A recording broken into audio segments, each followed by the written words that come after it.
On va quand même donner du crédit à la défense et à la mise en place défensive sur pick and roll des Turcs et donc par Ergin Ataman ou ses assistants, notamment son fils, j'imagine, qui a beaucoup aidé. Mais les Grecs n'arrivaient pas à trouver de solution. Kostas Loukas était complètement étouffé par Seamus Hazer. C'est lui dont on parle quand je parle de defensive player du tournoi. On savait qu'en attaque, c'était un joueur qui était hyper athlétique, qui était hyper agressif vers le cercle.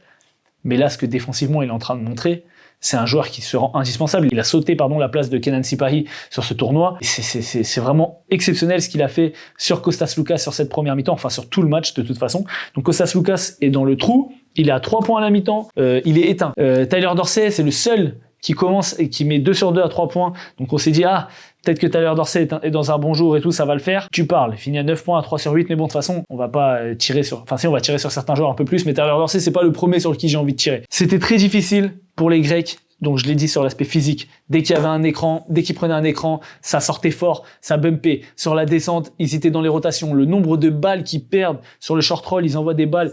Soit les intérieurs, ils attrapent pas la balle, soit il y a la rotation turque qui est là.